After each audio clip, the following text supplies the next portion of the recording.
जब अपने क्लास में जाता है, शिक्षक उसे पढ़ाते हैं, पूरी क्लास भरी पड़ी हुई है और शिक्षक कह देते हैं अपने बच्चों से कल स्वर्ग की, जन्नत की मिट्टी को लेकर आना। सब बच्चे मौन हो जाते हैं, विचार करने लगते हैं कि स्वर्ग से मिट्टी कौन ला सकता है, कौन है ऐसा जो स्वर्ग से मिट्टी लाएगा। सब अपनी अपनी क्रम में लग जाते हैं, कोई कहीं जाता है, कोई कहीं जाता है, कोई कहीं जाता है। सुबह सब स्कूल में आते हैं, सर ने पूछा, टीचर ने पूछा, शिक्षक ने पूछा, क्या आप स्वर्ग की मिट्टी लेकर आए हो? तब सारे बच्चे कह देते हैं, नहीं सर, हम कोई स्वर्ग की मिट्टी नहीं ला सके क्योंकि हम स्वर्ग न जा सके। एक बच्चा खड़ा हो जाता है, बड़ा भोला सा है क्योंकि शिव का कोई प्रिय होगा, बहुत भोला सा, और तुरंत वो बच्चा कहता है, सर मैं स्वर्ग की मिट्टी लेकर आया।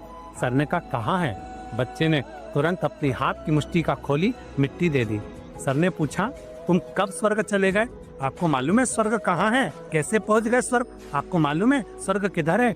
तब बच्चा कहता है, सर मैंने तो एक ही स्वर्ग देखा है और वो अपनी माता के चरणों में देखा है। जब मेरी माँ जल भरने के लिए जाती है, उसके पाँव की मिट्टी को उठा कर लाया हूँ। मेरी माँ मेरा पालन करती है ना, उसका चेहरा देखता हूँ तो मुझे स्वर्ग सा चेहरा नजर आता है। सर जब मेरी माँ मेरी एजुकेशन के लिए, पढ़ाई के लिए, कमाने के लिए किसी के यहाँ बर्तन मांजने जाती है, थक कर आती है ना, उसके मस्तक पर जो पसीने की बूंद दिखती है ना सर, वही मैं चंद्र और सूर्य का दर्शन कर लेता हूँ। सर जब मेरी माँ कहीं ना कहीं किसी न किसी रूप में मेरे लिए भोजन बनाती है ना, तब मैं अन्नपूर्णा और शिव का दर्शन कर लेता हूँ, स्वर्ग का दर्शन कर लेता हूँ। सर इसी मिट्टी में मेरा स्वर्ग है, यही माँ के चरणों में मेरा स्वर्ग है। माता पिता का सम्मान करिए, अपने जीवन को सार्थक करिए।